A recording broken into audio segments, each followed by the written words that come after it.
तो जैसा आप यहाँ देख रहे हैं, यहाँ हमारे पास है संस्कृत वाङ्मय में नारी, एक परिचयात्मक कोश, डॉक्टर सीता बनर्जी, श्री विद्यार्णव तंत्र प्रथम द्वितीय भाग के और तृतीय भाग भी है। इधर है मेरी संसदीय यात्रा अटल बिहारी वाजपेयी और सावरकर समग्र, जो 5 अथवा 6 खंडों में है। नीचे आप देखेंगे तो the framing of India's constitution, V Shiva Rao की संपादित पुस्तक, और यहाँ है code of civil procedures justice M.N..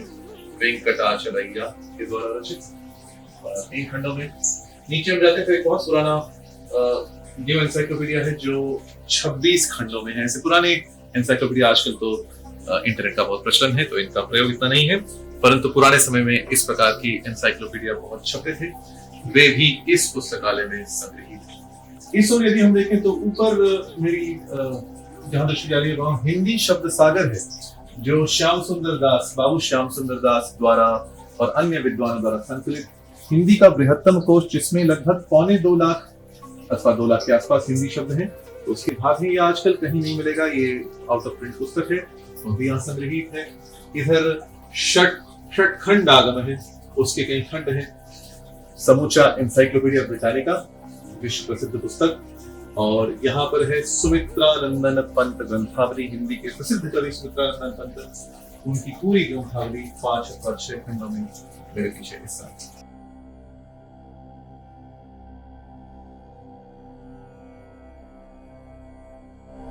अब हम इस पुस्तकालय के एक दूसरे भाग में हैं। यहाँ पर आप देखें तो यशपाल रचनावली 14 खंडों में, यशपाल प्रसिद्ध लेखक, और एक और रचनावली भगवती चरण वर्मा रचनावली संपूर्ण, ये भी 14 खंडों में है। इधर आप देखेंगे तो सरदार वल्लभ भाई पटेल के सारी कृतियां, the collected works of Sardar Vallabh भाई पटेल 15 खंडों में ये है। यहाँ पर हमारे पास कुछ पौराणिक ग्रंथ है। पद्म महापुराण 1 से 7 खंड, प्रकाशन है चौखंबा सुर भारती प्रकाशन, 1 से 7 खंड हिंदी टीका के सहित श्री पद्म महापुराण, यहाँ पर ग्रेट पिरामिड, और ऊपर encyclopedia of philosophies, encyclopedia of Indian philosophy, जो कार्ल पॉटर का एक प्रसिद्ध ग्रंथ है, और यहाँ अन्य एनसाइक्लोपीडिया भारतीय फिलोसफीज के, बुद्धिस्ट लेजेंड्स। और यदि हम इस और नीचे देखें, 14 खंडों में रामधारी सिंह दिनकर, हिंदी के प्रख्यात कवि और लेखक, उनके 14 खंड दिनकर रचनावली। इसी प्रकार मोहन राकेश रचनावली 13 खंड। इधर है हजारी प्रसाद द्विवेदी, आचार्य हजारी प्रसाद द्विवेदी हिंदी के एक बहुत प्रसिद्ध आचार्य थे और जिन्हें कहते हैं क्रिटिक थे, समीक्षक थे। उनकी प्रसिद्ध रचनावलियां, उनकी प्रसिद्ध रचनाओं का संकलन 1 से 12 खंड। इधर है श्री नरेश मेहता रचनावली, 11 खंडों में है। संपूर्ण सूरसागर मेरे पीछे इस समय 1 से 5 खंड, सूरदास की कालजयी कृति। और यहाँ नरेंद्र शर्मा रचनावली, इसके विविध खंड, जहां तक दृष्टि जा रही है 13 अथवा 14 खंड हैं, सभी के सभी यहाँ संग।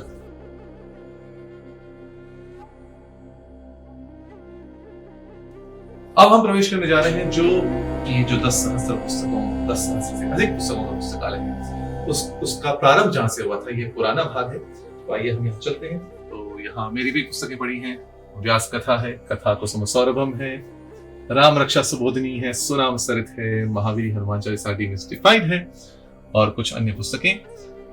सावरकर विक्रम संपत जो हमारे कोश सत्र में आए थे, उनकी पुस्तकों का हिंदी अनुवाद है इधर।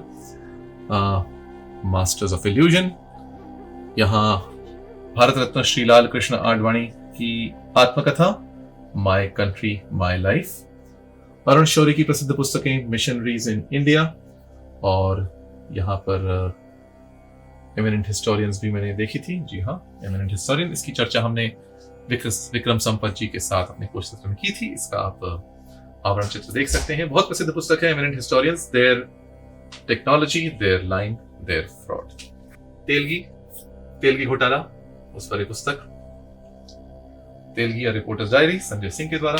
पोलगर चेस, जी हाँ, ये पोलगर भगिनिया उनके द्वारा, उनमें से किसके द्वारा लिखी है तो मैं जानता नहीं हूं, परंतु ट्रेनिंग इन 5333+1 पोजीशंस, चतुरंग की पुस्तक भी डॉक्टर सिंह के पुस्तकालय में है। द आर्ट ऑफ वॉर, सन त्जू की प्रसिद्ध पुस्तक, पर हम कुछ और देख रहे हैं पुस्तकें। Perfect health, the difficulty of being good, Gurcharan Das, और complete works of William Shakespeare भी आपको यहां मिल जाएगा। कॉमेडीज, हिस्ट्रीज, ट्रेजेडीज, रोमांसेस और नॉन ड्रामेटिक पोएट्री। यहाँ इंदिरा गांधी इमरजेंसी पर एक पुस्तक पड़ी है।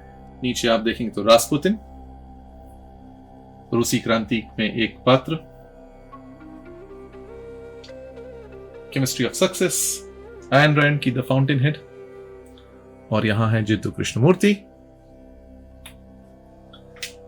ये छोटा भाग था। अब यहां चलते हैं जहां मेरे पीछे AIR पूरी श्रृंखला, जो भिन्न भिन्न विधिक अभियोग भारत में चले हैं 1930 से प्रारंभ करके ऊपर से 1930, 1931, 1932, पूरा श्रृंखलाबद्ध ढंग से सभी पुस्तकें यहाँ 1933, 1934, और ये पूरी श्रृंखला वहां तक चल रही है। और फिर नीचे यहां से आके 1968, 1967, फिर से 66, तो ऊपर से इस ओर जाकर नीचे से विपरीत दिशा में 1967, 1968, और नीचे चले तो 1969, 1970, 70, 71 से जाते जाते और लौट कर आकर 1997, 98, तो मुझे लगता है यहाँ 2010 तक तो यहाँ सारी AIR की पुस्तकें इस पुस्तकालय में हैं। अब हम इस पुस्तकालय के पुराने भाग की दूसरी ओर हैं। यहाँ बॉम्बे केसेस रिपोर्टर 2015 ऊपर, 2014, 2013, 2012, और इधर श्रृंखला प्रारंभ हो रही है सुप्रीम कोर्ट केसेस। भारत के उच्चतम न्यायालय में जो अभियोग हैं उन पर ये सारी पुस्तकें 1994, 1993, 91, नीचे फिर 94, 95 सारी श्रृंखलाबद्ध से यहाँ रखी है। देश के महान दानवीर, द ग्रेट इंडियन फिलैंथ्रोपिस्ट्स, इस प्रकार की कॉफी टेबल पुस्तकें भी इस पुस्तकालय में आपको मिल जाएंगी। ये है हिंदू लॉ एंड यूसेज, 14वां संस्करण, जस्टिस अल्लड़ी कुप्पुस्वामी। यहां आप देखेंगे तो supreme court yearly digest, foreign exchange management manual, transfer of property, तो विभिन्न भिन्न क्षेत्रों से संबद्ध पुस्तकें। Central civil acts, companies act, law of contract, law of forest in India,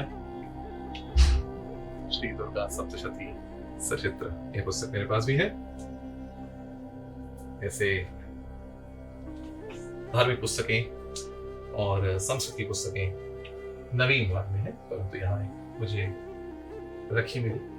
और यहाँ हम देख रहे हैं कुछ विशिष्ट पुस्तकें जिनमें ऊपर है श्रीमद् भगवद गीता और नीचे पतंजलि के योग सूत्रों की पुस्तक है पेटिका के अंदर।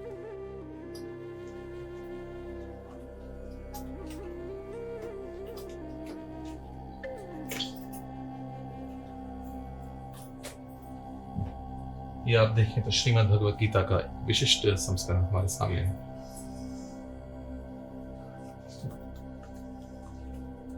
बहुत सुंदर चित्र है महाभारत के युद्ध का।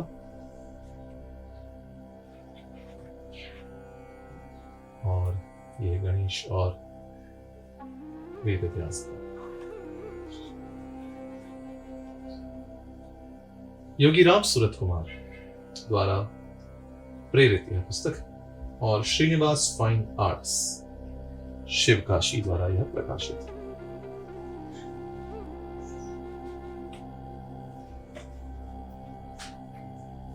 बहुत सुंदर छपाई। और यहां आप इस पुस्तक को देखें तो ऊपर भगवद गीता के श्लोक, जैसा आपको यहां प्रथम अध्याय का 21वां 22वां श्लोक दिख रहा है, उसी को IAST में उसका लिप्यंतरण और फिर अंग्रेजी अनुवाद और उसके नीचे हिंदी अनुवाद। यह विशिष्ट भगवद गीता, मुझे लगता है इस पुस्तक का भार ही कुछ 7-8 किलो अथवा उससे भी अधिक होगा।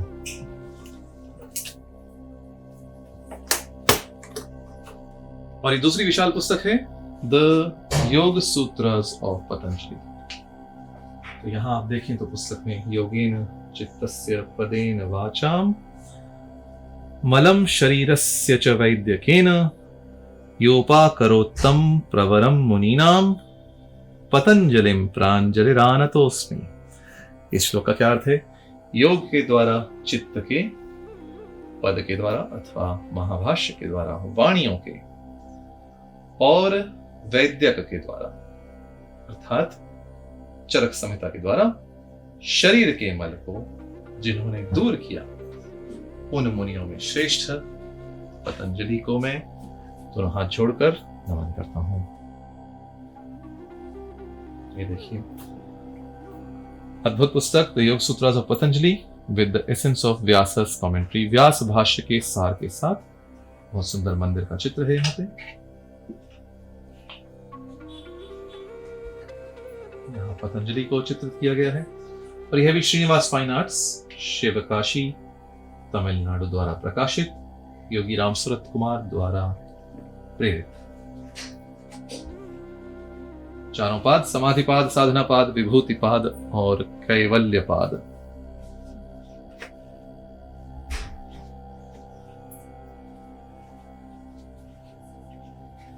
जैसे आप समाधि पाद देखें तो पहला योग सूत्र का सूत्र अथ योगानुशासनम, अथ समाधि पाद, अथ योगानुशासनम देवनागरी में, फिर उसका IST में लिप्यंतरण, फिर अंग्रेजी अनुवाद now begins the teaching on yoga, और हिंदी अनुवाद अब योग अथवा समाधि का अनुशासन उपदेश प्रारंभ किया जाता है। बहुत लोग समझते हैं अनुशासन का अर्थ किसी को दंडित करके शिक्षित करना अथवा डिसिप्लिन है, पर ऐसा नहीं है। संस्कृत में अनुशासन का अर्थ सिखाना है।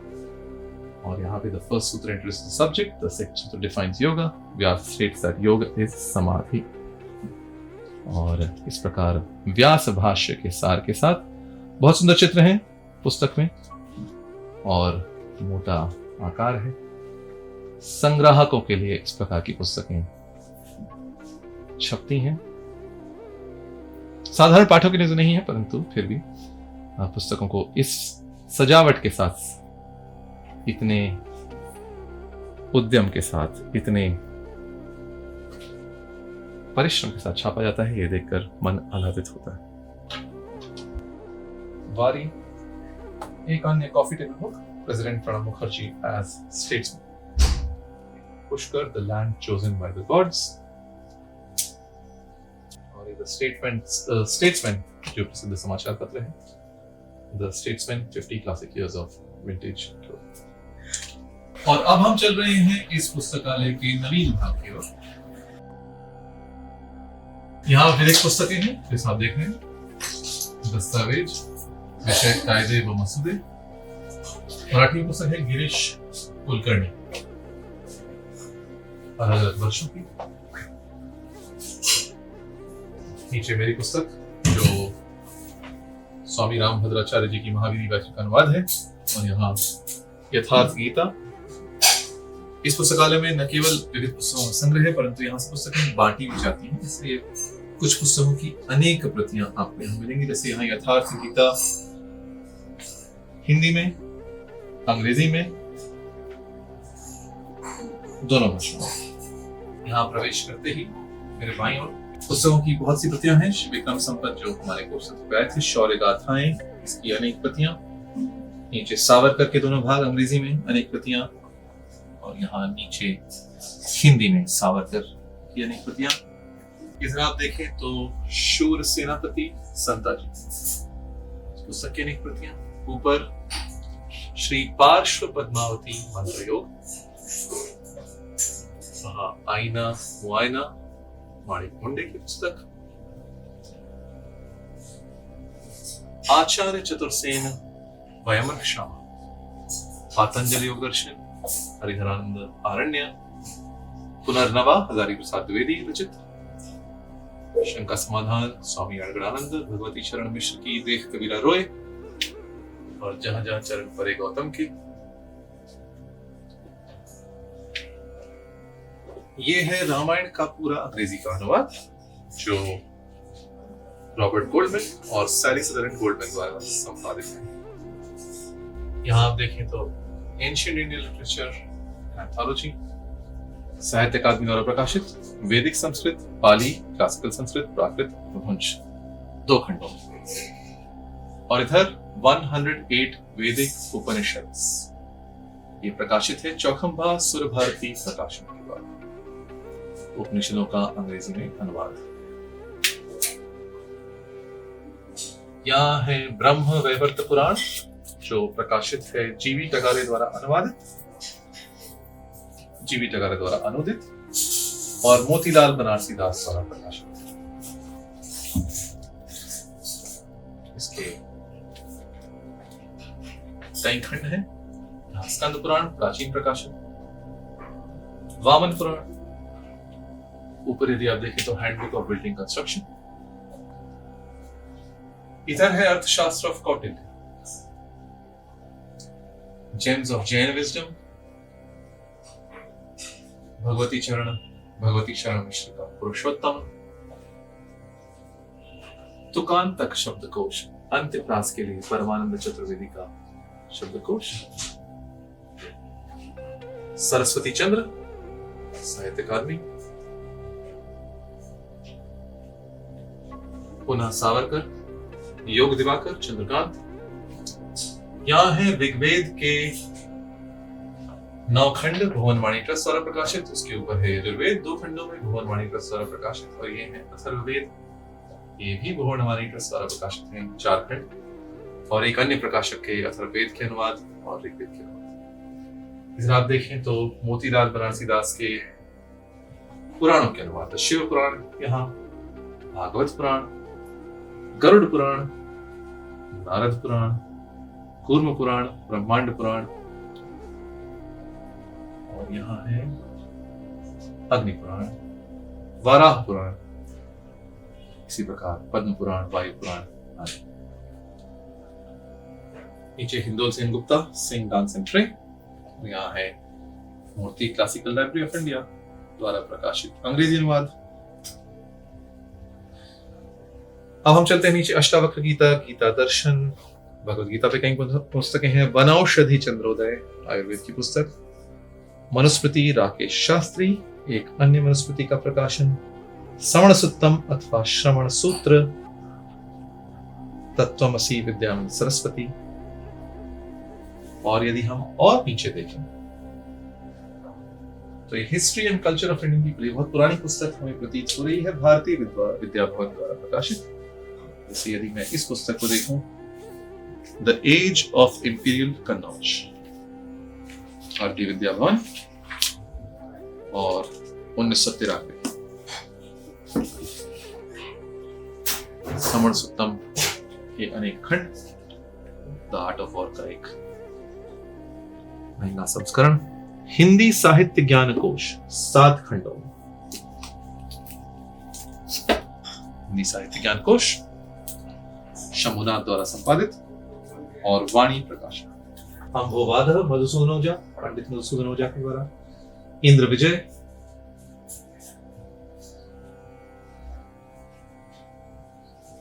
श्रीमद् भगवद गीता विज्ञान भाष्य, पंडित मधुसूदन ओझा।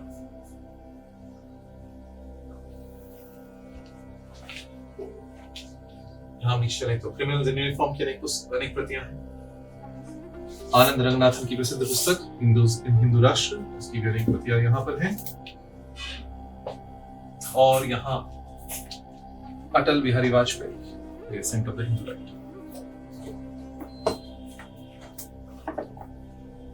नीचे क्रिमिनल्स इन यूनिफॉर्म, और यदि हम और नीचे चलें तो यहाँ मध्यकालीन भारत के अनेक खंड, 11 खंड दिख रहे हैं। कृपाशंकर सिंह, आर्य ऋग्वेद और भारतीय सभ्यता, कृष्ण की आत्मकथा, मनुष्य शर्मा, इसके अनेक खंड, और नीचे अन्य अनेक पुस्तकें जैसे कृष्ण यजुर्वेद, तैत्तिरीय संहिता, श्रीपाद दामोदर सातवलेकर जी द्वारा केवल मूल संहिता है।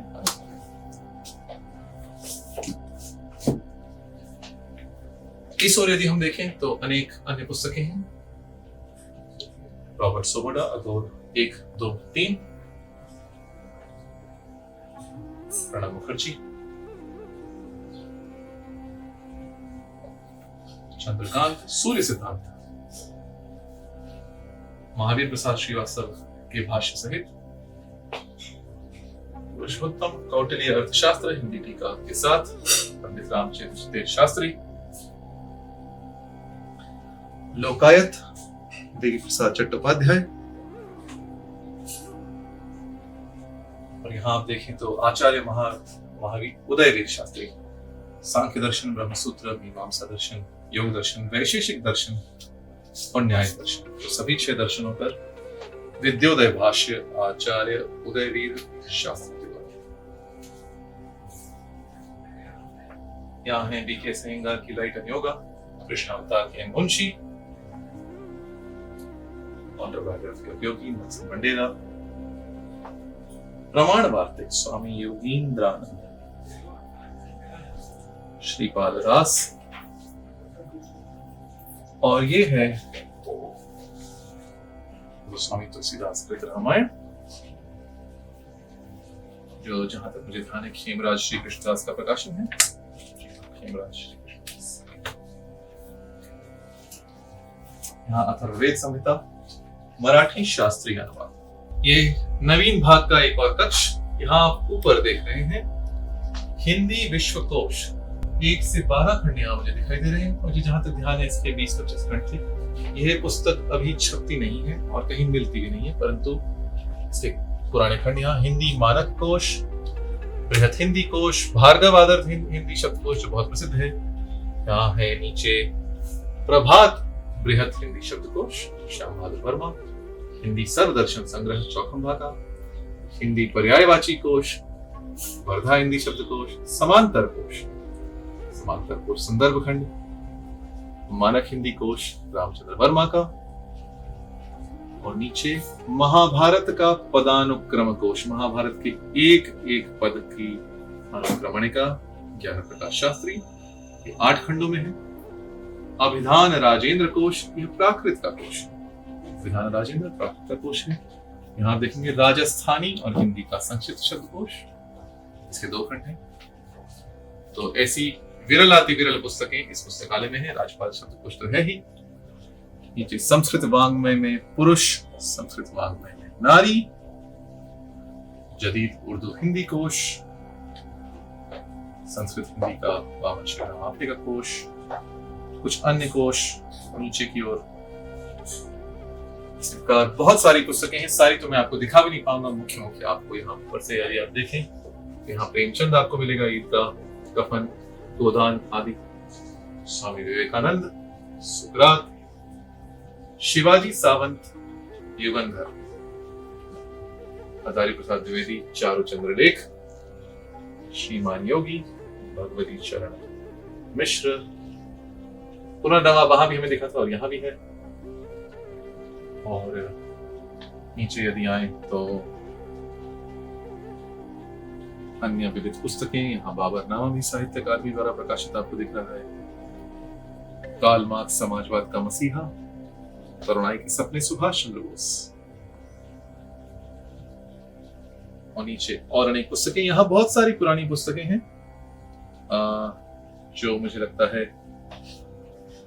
अब सब की सब मुद्रित नहीं हो रही है। जैसे राजस्थानी हिंदी हस्तलिखित ग्रंथ सूची, इस ओर संस्कृत वाङ्मय पुरुष की और कृतियां 5 खंडों में, नीचे कुछ उपन्यास आदि। यहाँ है प्रभात बृहत हिंदी शब्दकोश, ज्ञानार्णव। यहाँ ऊपर हम देख रहे हैं जातक अठ कथा के अनेक भाग, अभिधर्म कोश, श्रीमद् भागवत कथा रूप, श्रीमद् भागवत के अनुवाद, शब्द कल्पद्रुम, संस्कृत साहित्य का एक प्रसिद्ध कोश। शब्द कल्पद्रुम और वाचस्पत्यम दोनों 19वीं शताब्दी में मुद्रित हुए थे। इसके 5 खंड आपको यहाँ मिलेंगे। शब्द कल्पद्रुम आजकल आपको स्याथी कहीं मिले मुद्रित रूप में। योग वासिष्ठ, वाल्मीकि का योग वासिष्ठ, संस्कृत मूल और अंग्रेजी अनुवाद सहित रवि प्रकाश आर्य। यहाँ एक बहुउपयोगी पुस्तक है, संस्कृत वाङ्मय का बृहद इतिहास, उत्तर प्रदेश संस्कृत संस्थान द्वारा प्रकाशित। अनेक खंडों में, पंचदश खंड, षोडश खंड, 17 खंड। ऊपर न्याय दर्शन की पुस्तकें, माध्यम दिन शतपथ ब्राह्मण संपूर्णानंद संस्कृत विश्वविद्यालय द्वारा प्रकाशित। श्रीकांत वर्मा की रचनावली, यहाँ नीचे राजेंद्र यादव की रचनावली, जयशंकर प्रसाद हिंदी के प्रसिद्ध कवि, कामायनी के कर्ता की ग्रंथावली, अज्ञेय की रचनावली, जैनेन्द्र की रचनावली, और नीचे यहाँ भुवनवाणी ट्रस्ट द्वारा प्रकाशित ऋग्वेद, यजुर्वेद, सामवेद, अथर्ववेद हिंदी अनुवाद सहित। धातु रत्नाकर संस्कृत में धातु रूपों का एक प्रसिद्ध कोश। मुनि श्री लावण्य विजय सूर्य, वैदिक सिद्धांत मीमांसा, युधिष्ठिर मीमांसक, आज समाज के प्रसिद्ध विद्वान। शुक्र नीति, यहाँ श्रीपाल रास, बृहद पुस्तक।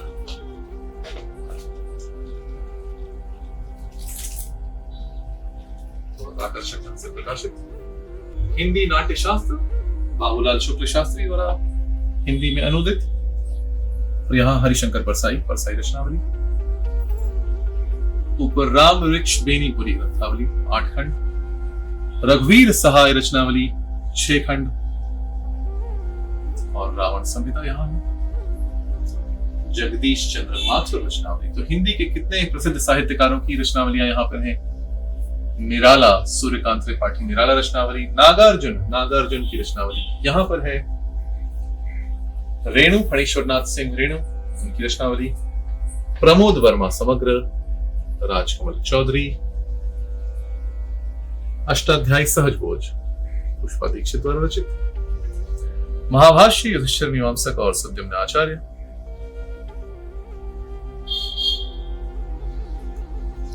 यहाँ भिन्न भिन्न विषयों से संबद्ध, और नीचे बहुत सारी पुरानी पुस्तकें पड़ी हैं, संग्रहित हैं बहुत सारी पुरानी पुस्तकें। इस कक्ष के इस और ऊपर देखिए आप महाभारत, गीता प्रेस द्वारा प्रकाशित, स्कंद पुराण, ब्रह्मवैवर्त पुराण, उपनिषद अंक, शिव पुराण, योग वासिष्ठ, श्री भगवती सूत्र। नीचे आप डोंगरे जी महाराज श्रीमद् भागवत रहस्य, यजुर्वेद, प्रकाशन है मनोज पब्लिकेशंस का। यहाँ क्षेमकरण दास अथर्ववेद हिंदी भाष्य, ये पुस्तकें आर्काइव पर उपलब्ध है, पर इन्हें मूल रूप में देखने पर एक अलग ही आनंद है। संस्कृत साहित्य सौरभ, राधा वल्लभ त्रिपाठी, आचार्य राधा वल्लभ त्रिपाठी जो प्रसिद्ध लेखक हैं संस्कृत के क्षेत्र में। मायावतम, इसका एक उदाहरण मैंने अपने एक चलचित्र में दिया था। शुक्र नीति सार, मत्स्य पुराण, अग्नि पुराण, स्कंद पुराण का केदार खंड, कश्मीरी रामावतार चरित्र। और यहाँ एक अद्भुत संग्रह है भिन्न भिन्न भाषाओं में रामायण का, जैसे ओडिया जगमोहन रामायण, उसका हिंदी अनुवाद, तमिल में कंब रामायण हिंदी अनुवाद सहित, ये सब भुवनवाणी ट्रस्ट द्वारा प्रकाशित है। तोरवे रामायण कन्नड़ और हिंदी अनुवाद, रंगनाथ रामायण तेलुगु से हिंदी अनुवाद,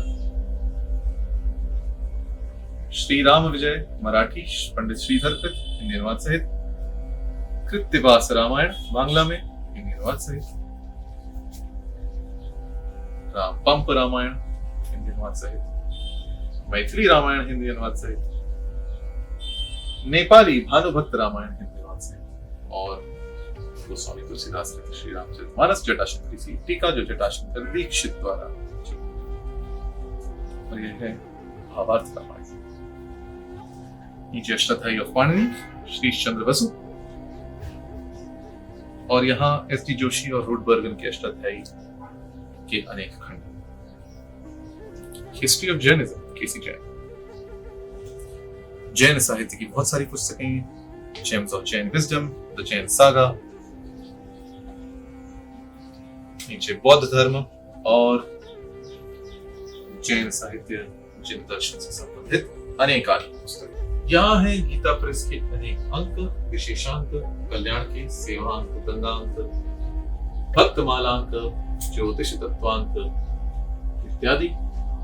ऊपर महाभारत का एक पुराना संस्करण दिख रहा है हिंदुवाद सहित, पातंजलि योग प्रतीक, बहुत पुरानी पुस्तक है। यहाँ पे कुछ सुश्रुत संहिता, आयुर्वेद तत्व संदीपिका हिंदी व्याख्या के साथ, और इसी प्रकार अनेक पुस्तकें, कबीर ग्रंथावली, योगी अमृत, अभ्युदय, सत्यार्थ प्रकाश और विद्या निवास मिश्र रचना संग्रह, साहित्य अकादमी गिरीश्वर मिश्र द्वारा संपादित। तो इस प्रकार आपने देखा, यह है संभवतः मुंबई का बृहत्तम निजी पुस्तकालय। यहाँ जो पुस्तकालय के स्वामी हैं, उनके आकलन के अनुसार इस पुस्तकालय में 10,000 से अधिक पुस्तकें हैं। हो सकता है इससे भी बड़े पुस्तकालय, निजी पुस्तकालय मुंबई में हो, पर मेरे संज्ञान में नहीं है। और यहाँ आकर किसी भी पुस्तक प्रेमी को बहुत आनंद की अनुभूति होती है। इस प्रकार विरल से विरल पुस्तकों का संग्रह यहाँ है, जिसे देखकर मन आह्लादित होता है और यहाँ अनुसंधान कार्य करने को मन होता है। और अब हम मिलेंगे इस पुस्तकालय के स्वामी डॉक्टर राजेंद्र प्रताप सिंह जी से।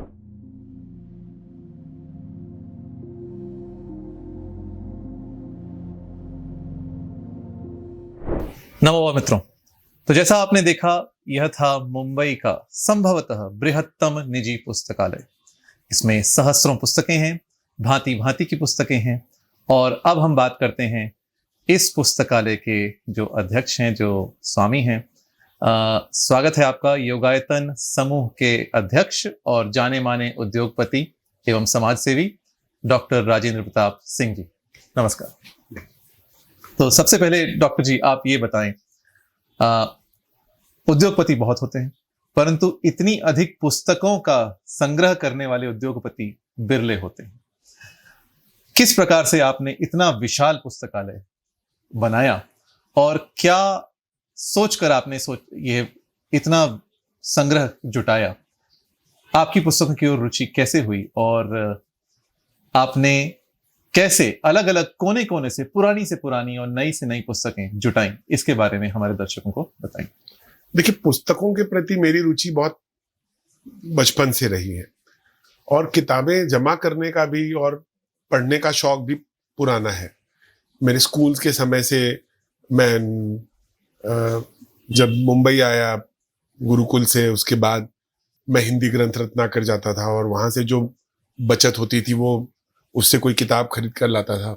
वहां पर एक मैनेजर थे, वो मुझे इंसेंटिवाइज करते थे कि एक पुस्तक मैं खरीदता था तो एक पुस्तक को मुझे पढ़ने के लिए देते थे, जो मैं पढ़कर उनको लौटा सकता था। इसी तरह की एक व्यवस्था मुझे भारतीय विद्या भवन से मिली और मैं प्रेमपुरी अध्यात्म भवन जो है वहां की लाइब्रेरी से किताबें लाता था। मैं बहुत समय हाउस ऑफ सोवियत कल्चर हुआ करता था पहले, उनकी बहुत ही बड़ी लाइब्रेरी थी, वहां जाकर पढ़ता था। भारतीय विद्या भवन की लाइब्रेरी बहुत बड़ी है, उसमें पढ़ता था। तो पुस्तकों के प्रति मेरी रुचि बढ़ती ही गई और फिर जो किताबें अच्छी लगी वो मैंने खरीद कर रख ली अपने पास। और वो एक प्रक्रिया के दौरान लास्ट 30-35 साल में वो संग्रह 10,000 किताबों से बड़ा हो गया है। तो ये एक बार में इकट्ठा की गई किताबें नहीं है, ये बहुत लंबे समय पर धीरे धीरे इकट्ठा हुई। अब वो संग्रह बहुत बड़ा हो गया है जी। 30 वर्ष भी यदि लगाएं तो प्रत्येक वर्ष आपने 300-400 पुस्तकें तो अर्जित की ही होंगी जी। और मैं लगभग हर साल मैं किसी भी मेरे ऑफिस में आने वाले व्यक्ति को एक पुस्तक जरूर देता हूं गिफ्ट में। जो भी मैंने किताबें बहुत पढ़ी हैं या मुझे बहुत अच्छी लगी हैं, वो मैंने कई 100 किताबें लोगों को बेची हैं। जैसे पिछली बार मैंने सावरकर पर विक्रम संपत जी की किताब हिंदी, इंग्लिश और मराठी तीनों में मिलाकर कोई 1000 किताब गिफ्ट की होगी। या मैंने भगवत गीता गीता प्रेस की बहुत लोगों को गिफ्ट की होगी। ओल्ड पाथ व्हाइट क्लाउड्स का इंग्लिश और हिंदी दोनों अनुवाद मैंने कम से कम 500 लोगों को भेजा होगा। तो ऐसी बहुत सारी किताबें हैं। मैं बचपन से मेरे बेटे की, वो जब किसी बर्थडे में जाता था तब मैं उसको किताब देता था गिफ्ट देने के लिए। तो हमारे यहाँ आज भी कोई किताब लाता है तो हम पक्का ले लेते हैं गिफ्ट में, बाकी कोई चीज ना भी ले। और कहीं पर भी जाते हैं तो किताबें जरूर देते हैं गिफ्ट में। जी। तो मैं इस परंपरा को बढ़ाने में विश्वास रखता हूँ कि जब भी हम किताब देते हैं तो वो कोई चॉकलेट या मिठाई की तरह नहीं कि आदमी ने खा लिया और उसको विस्मृत कर दिया। वो किताब को रखते हैं, और अधिकतर मेरा किताब देने का, पुस्तकें देने का जो वो इंटरेस्ट है, वो इस तरह की किताबें हैं जो रेफरेंस की हो, तो वो लोग रखते हैं अपने पास। वो कोई ऐसी कॉमिक या कोई फिक्शन किताब नहीं होती, तो इस तरह की किताबें मैं देना पसंद करता हूं जो लोग अपने संग्रह में रखें, so it remains as a memory also. जी, मैंने देखा आपने कितने सारे तो कोश रखे हुए हैं। हिंदी के ही कितने कोश हैं आपके पास, संस्कृत के कोश हैं, और पुराणों के इतने संस्करण हैं आपके पास, ऋग्वेद के इतने सारे संस्करण हैं जी। भुवनवाणी ट्रस्ट से हो अथवा किसी अन्य प्रकाशन से हो, अंग्रेजी में हो। तो न केवल किताबें, जो पुस्तकें आपके पास हैं, न केवल उनकी संख्या, परंतु उनका वैविध्य, उनकी विभिन्नता भी बहुत अद्वितीय है।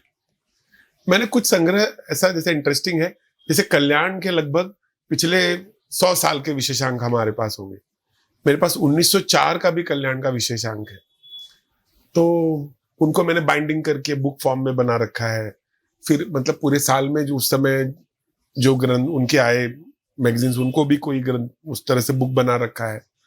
और कोश तो इसलिए है कि आपको रेफरेंस के लिए उनकी जरूरत पड़ती ही रहती है, तो उनका इंपॉर्टेंस इसलिए बढ़ जाता है कि एवरी टाइम जब भी आपको कोई रेफरेंस चाहिए, तो मैंने तो तब से जमा करना शुरू किया जब से गूगल की सुविधा नहीं थी, तो आपको उनकी जरूरत और भी ज्यादा थी, तो उसकी वजह से उसका है। और मेरे पास ऋग्वेद का एक मराठी कमेंट्री भी है जो बहुत अच्छी है, जो मुझे लगता है सातुलेकर जी के ऋग्वेद के सुबोध भाष्य का मराठी रूपांतर जी है। जी जी जी। तो वो एक बहुत ही बड़े विद्वान थे जिन्होंने 100 वर्ष तक का जीवन पाया। उन्होंने बहुत अच्छा ट्रांसलेशन किया है, उसकी कमेंट्री बहुत अच्छी है। तो अलग अलग तरह के कमेंट्रीज पढ़ने का एक फायदा है कि आप ये देख सकते हैं कि किसका इंटरप्रिटेशन क्या है। जी हर व्यक्ति उसको एक अलग ढंग से।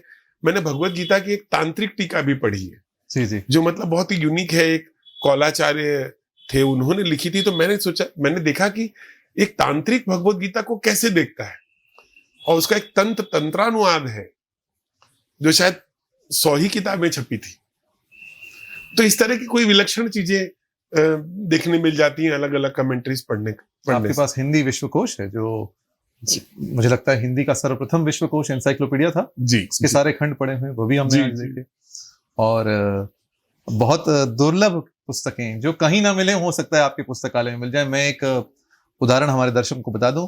मैं प्राचीन चरित्र कोश, भारतीय प्राचीन चरित्र कोश, ये मैं कितने दिनों से इसे ढूंढ रहा था, मुझे कहीं नहीं मिला, मुझे इसकी बहुत आवश्यकता थी। तो मुझे वो डॉक्टर राजेंद्र प्रताप सिंह जी के पुस्तकालय में मिला, और आपने बहुत सहजता से आपने मुझे वो पुस्तक दे भी दी। वो अभी मेरे पास पड़ी है, मैं आपका अपराधी हूं, पर वो धरोहर है मेरे सामने है, क्योंकि वह पुस्तक मुझे कहीं नहीं मिली और आपके पुस्तकालय में। नहीं, मैं ऐसे पुस्तकें देने के बारे में बहुत उदार नहीं हूं, आप एक एक्सेप्शन है। मैं इससे गौरवान्वित हूं। तो पुस्तकों के विषय से अब चलते हैं भारतीय संस्कृति की ओर। आपकी भारतीय संस्कृति में भी विशेष रुचि है, जो आपके पुस्तकों के संग्रह से ही नहीं, जो आपके संगीत वाद्यों के संग्रह से, जो आपके शिल्पों के संग्रह से। हमारे सामने इस समय भगवान गणपति का बहुत सुंदर विग्रह है, और ऐसे ही न जाने कितने विग्रह, विरल से विरल और सुंदर से सुंदर विग्रह हमारे इस कार्यालय में, आपके कार्यालय में है। आपके पास कुछ शस्त्रों का संग्रह है, तो भारतीय संस्कृति और चित्रों का संग्रह है। भारतीय संस्कृति की ओर आपका जो इतना लगाव है, उसका प्रारंभ कैसे हुआ? उसका बीज आपके जीवन में कहां से प्रादुर्भूत हुआ? आप महाभारत की जो श्रृंखला थी, उसके निर्माण में भी आपने कुछ योगदान दिया था, तो उसके विषय में सबको बताएं। और किस प्रकार भारतीय संस्कृति आपको सफलता के उच्च शिखर पर पहुंचने के पश्चात भी आपको आकृष्ट करती है अपनी ओर, इसके बारे में कुछ मैं इसको दूसरे ढंग से देखता हूं। मैं देखता हूं कि मैं सफलता जिसको हम मानते हैं, उसके पीछे यही आधार है। मैं मानता हूं कि आप किसी भी क्षेत्र में है, खास करके लोग आज के जमाने में बड़ा आदमी और पैसे वाला आदमी एक हो गया है, जबकि दोनों अलग अलग हैं। तो अगर उद्योग में, फाइनेंशियल वर्ल्ड में सफलता को भी मान ले तो आपकी कम्युनिकेशन स्किल बहुत अच्छी चाहिए। आप कितना अच्छा अपने विचारों का संप्रेषण कर सकते हैं, अपनी आइडियाज का संप्रेषण कर सकते हैं। तो जब तक आप किसी भारतीय भाषा को, और सबसे ज्यादा बोली जाने वाली भाषा हिंदी है, कि में बहुत अच्छे नहीं है, तो आपकी कम्युनिकेशन स्किल की लिमिटेशन है। और मैं ये मानता हूं कि मेरी सफलता में भारतीयता के प्रति मेरा जो आकर्षण है, भारतीय संस्कृति के प्रति जो आकर्षण है, भारतीय भाषाओं के प्रति जो मेरी छोटी मोटी जानकारी है, इसने बहुत योगदान दिया है। तो ये कॉन्ट्ररी नहीं है कि मैं आध्यात्मिक उद्योग की दुनिया में मैं सफल होने के बाद इस तरफ आकृष्ट हुआ। मैं मानता हूं कि ये सारी चीजों ने मुझे सफलता देने में बहुत बड़ा कंट्रीब्यूशन किया है। बहुत सुंदर बात। और जो भारतीय संस्कृति से जुड़े अन्य पहलू हैं उनसे, जैसे विवाह, जो हमारी संस्कृति में एक बहुत महत्वपूर्ण संस्कार है, पाणी ग्रहण संस्कार। आपके सुपुत्र हैं अमेय प्रताप सिंह जी, जिनकी ये पुस्तक है राम अ ग्लोबल हिस्ट्री, और उनका कुछ ही दिनों पहले उनका विवाह संस्कार संपन्न हुआ है। और जैसा मैंने आपसे सुना था, वह एक विशिष्ट विवाह संस्कार था जिसमें बहुत कुछ नया हुआ था, बहुत कुछ ऐसा हुआ था जो साधारणतया हम लोग विवाह संस्कारों में नहीं देखते, विशेषतः उत्तर अथवा पश्चिमी भारत में। तो इस विवाह संस्कार में आपके क्या अनुभव थे? कैसे आपने भिन्न भिन्न क्षेत्रों से भिन्न भिन्न वेद की शाखाओं के जानकारों को एकत्र किया, और क्या क्या वहां पर घटित हुआ, और आपको जो अनुभव हुए और आपको जो संतुष्टि हुई, उसके विषय में कुछ हमारे दर्शकों को बताइए। देखिए, मैं सबसे पहले बताना चाहता हूं कि ये वैदिक विवाह, जो इस पे मैंने बहुत दिन रिसर्च किया कि मैं कैसे करूंगा और कैसे हमारे यहाँ भगवान राम का विवाह हुआ था, या उसके पहले मैं आपको बताऊं कि वर और वधू की क्वालिफिकेशन क्या है। मेरे पुत्र जो हैं वो उन्होंने ग्रेजुएशन मुंबई से किया है, masters London school of economics से किया है, एमफिल कैम्ब्रिज से किया है, और पीएचडी ऑक्सफोर्ड से किया है। सिमिलरली जो पुत्र वधू हैं, उन्होंने ग्रेजुएशन दिल्ली से किया है, मास्टर्स एलएसी से किया है, और एमफिल ऑक्सफोर्ड से किया है। तो दोनों ऐसे नहीं है कि कोई भारतीय शिक्षा पद्धति से पढ़ के आने के बाद वैदिक विवाह की तरफ गए। दोनों ने बहुत लंबा समय विदेशों में एजुकेशन किया है, पर दोनों अपने संस्कार से जुड़े हुए हैं। तो मेरे लिए बड़ा चैलेंज था, क्योंकि मैंने कई जगह पूछा कि मुझे वैदिक विवाह करना है तो कैसे होगा। तो I spoke to lot of experts, बहुत सारे विद्वानों से मेरी बात हुई। फाइनली मुझे एक आचार्य जी मिले जिन्होंने मुझे कहा कि मैं इसमें आपकी मदद करूंगा, और उन्होंने कहा कि एक बार आप मेरी मदद लेंगे तो आपको मेरे ही नियम फॉलो करने पड़ेंगे, फिर आपका उसमें कोई इंटरप्शन नहीं होगा। तो उन्होंने मुझे बताया कि हम ऐसा करते हैं कि हम विवाह करने के लिए कोई प्रोफेशनल को नहीं बुलाएंगे, हम विद्वानों को बुलाएंगे। तो यह तय हुआ कि चारों वेद के 4-4 विद्वान आएंगे। सिर्फ यजुर्वेद में शुक्ल और कृष्ण यजुर्वेद के 2-2 हो जाएंगे जी। ज्योतिर्लिंग से विद्वान आएंगे, और तिरुपति देवस्थान से 4 विद्वान आएंगे, और संस्कृत की और शाखाओं से उन्होंने अलग अलग विद्वानों को बुलाया, और कुल मिला के लगभग 51 विद्वानों की एक टीम थी। फिर उन्होंने कहा कि चूंकि वैदिक विवाह एक बहुत ही प्रमुख संस्कार है भारतीय संस्कृति में, तो हम इसको एक मंदिर में करेंगे, क्योंकि कोई और जगह तुरंत ही पुण्य स्थली में कन्वर्ट नहीं हो सकती जी। तो हमें एक पुण्य स्थल चाहिए। तो पुण्य स्थल के लिए मंदिर सबसे बढ़िया जगह है। फिर हमारी ये खोज शुरू हुई कि मंदिर में कहाँ होना चाहिए। तो मेरी पहली चॉइस थी हम किसी ज्योतिर्लिंग में करेंगे। तो मैंने कुछ और विद्वानों से कंसल्ट किया, बनारस में और नासिक में। सबने कहा कि आप ज्योतिर्लिंग में नहीं करिए, क्योंकि भगवान शिव जो है वो बैरागी है, तो उनके स्थान पर आप न करिए, और भगवान विष्णु के या भगवान राम के ऐसे किसी मंदिर में, भगवान कृष्ण के किसी मंदिर में करिए। तो फिर हमने देखा कि इतने विद्वानों को अलग अलग जगह से बुलाना है, तो वो लॉजिस्टिक ही बड़ा कॉम्प्लिकेटेड था। तो फिर हमको कोई बड़ी जगह में ही करना जरूरी था, तो हमने गुरु आयुर मंदिर जो मुंबई में है उसमें वो करने का निर्धारण, केरल के मंदिर की शाखा है, तो वहां पर किया। अब इन विद्वानों के साथ ये था कि उसमें से कोई भी कोई होटल में नहीं रुकता, तो उनके रहने की व्यवस्था। फिर उन्होंने मुझे कहा कि ईश्वर की नजर में सब, दृष्टि में सब समान है, तो सब एक तरह के वस्त्र पहनेंगे जो लोग आएंगे, और आभूषण फूलों के होंगे। क्या बात। तो हमने उन सारे ही नियमों का पालन किया। आप चित्र देखेंगे विवाह के, तो सभी लोगों ने एक तरह के वस्त्र पहने हुए हैं। फिर वो पूरी परंपरा उन्होंने लगभग जो 7 घंटे की थी। और एक मैं ध्यान लाना चाहता हूं आपका, जैसे हमारे यहाँ नॉर्थ और वेस्ट में और सम पार्ट ऑफ ईस्ट में, पूर्व में भी विवाह रात को किए जाते हैं, जिसको विद्वानों ने बताया कि सनातन में सूर्योदय और सूर्यास्त के बीच में हर शुभ काम होता है।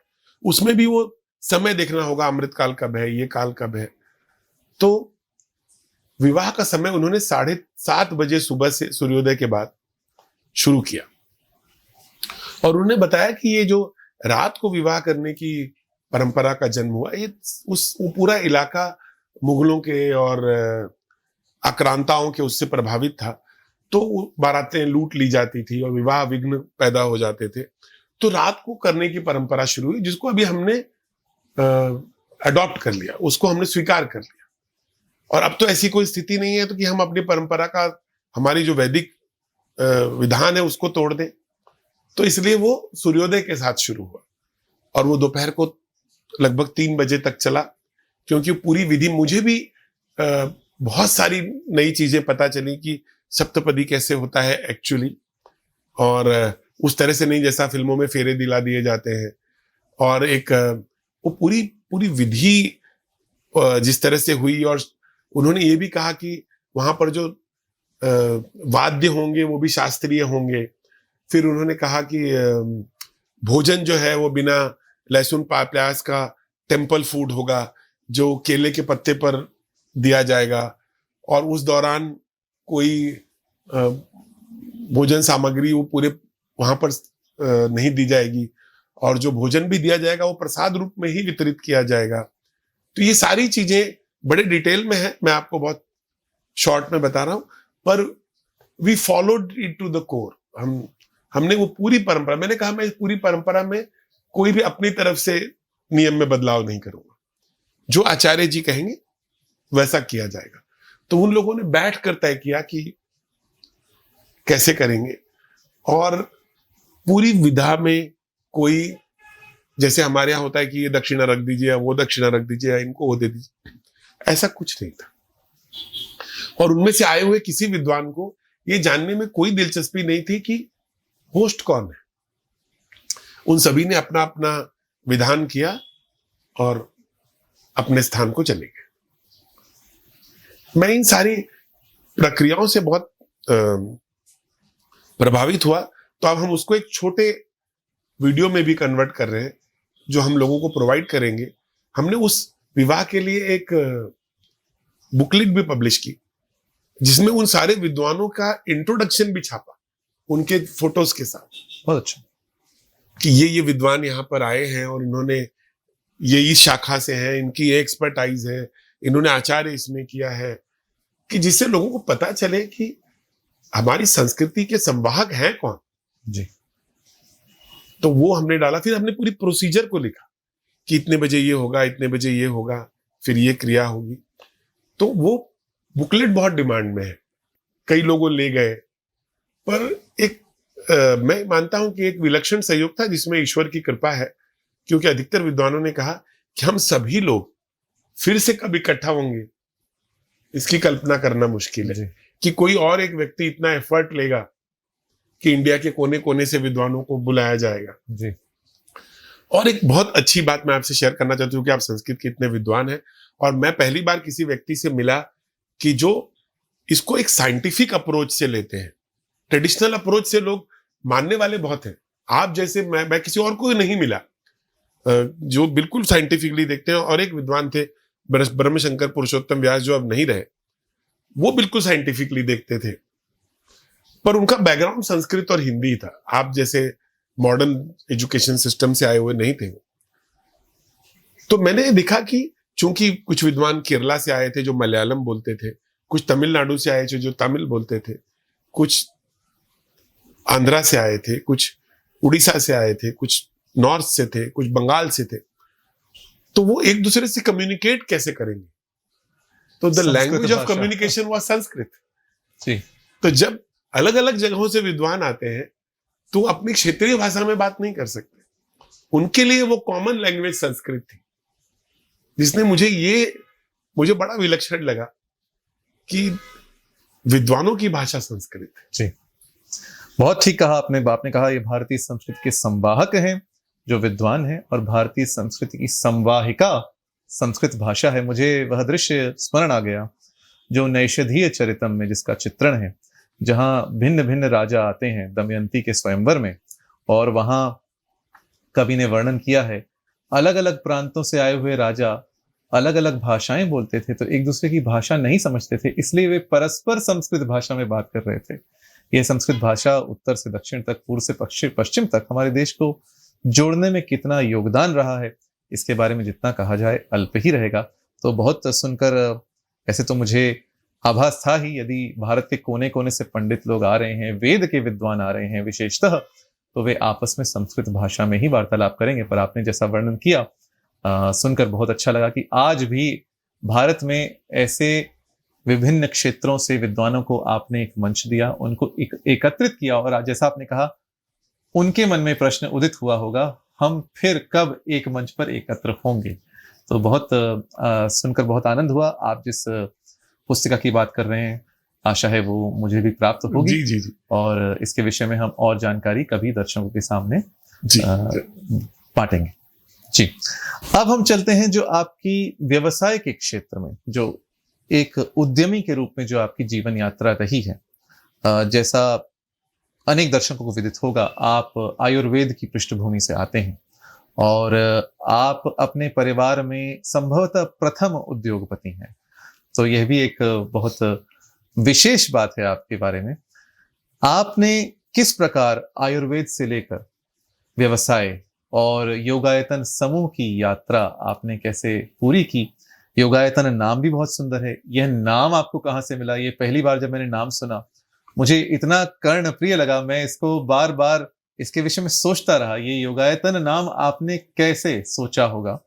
और विविध क्षेत्रों में जैसे समुद्री व्यापार हो अथवा पत्रकारिता हो अथवा और भी हो, आपने ये यात्रा कैसे पूरी की? इस विषय में आप हमारे दर्शकों को बताएं। नहीं, ऐसे तो मैं यात्रा में ही हूँ, तो पर मैं आपको एक बात बताऊं, मेरी इस बारे में बहुत आस्था नहीं है। मतलब मेरा देखा हुआ है कि एक डिवाइन इंटरवेंशन है, एक शक्ति है जिसमें आप जितना जुड़ते हैं वो आपके लिए तय करने लगती है कि आप क्या करेंगे। जैसा मैंने आपको कहा कि मेरी फैमिली में हजारों साल से किसी ने व्यापार नहीं किया है। मैं क्षत्रिय हूँ, सिसोदिया परिवार से आता हूँ। श्री राणा प्रताप जी। हम बहुत गौरवान्वित इतिहास रहा है मेरे पूर्वजों का। तो मेरे लिए भी आश्चर्यजनक था कि जब मैंने मेडिसिन की आयुर्वेद में और थोड़े समय प्रैक्टिस भी की उसकी, और मैं अच्छा कर रहा था, और मैंने फिर औषधियों का निर्माण शुरू किया बहुत छोटे स्केल पर मुझे लगा कि स्केल अप करने के लिए बिजनेस बहुत नहीं है। अब मैं वापस से आयुर्वेद की मैन्युफैक्चरिंग में जाऊंगा, क्योंकि उसके लिए ना एक बहुत लंबे समय तक अगर आप पूरी ऑर्थोडॉक्स तरीके से उसमें जाते हैं तो आपको व्यापार उस तरह से नहीं देखना होगा कि it's going to be profit making very soon. अब पूरी दुनिया में बाबा रामदेव की वजह से या जो और उद्योग इसमें है, डाबर है, बैद्यनाथ है, उनके पहले, और चरक वाले हैं, इन्होंने बहुत काम किया है इसमें। तो आयुर्वेद के का जो अब स्केल अप हो रहा है पूरी दुनिया में, उसके बाद उसकी संभावना और बढ़ी है। तो मैं बिजनेस में जब आया तो मैंने ये तय किया कि क्या मैं कर सकता हूं, क्योंकि मेरे पास कोई व्यापारिक पृष्ठभूमि नहीं है और मेरे पास कोई एजुकेशन नहीं है उससे रिलेटेड। तो मैं बहुत छोटे मोटे कॉन्ट्रैक्ट से आई स्टार्टेड डूइंग इट। और जैसा मैंने कहा कि पोर्ट या शिपिंग या कंस्ट्रक्शन, ये कोई फैमिली बिजनेस नहीं है मेरे लिए। मैंने बिजनेस को चूज नहीं किया, बिजनेस ने मुझे चूज किया कि जो अपॉर्चुनिटी मिली मैंने उसको ग्रैब कर लिया।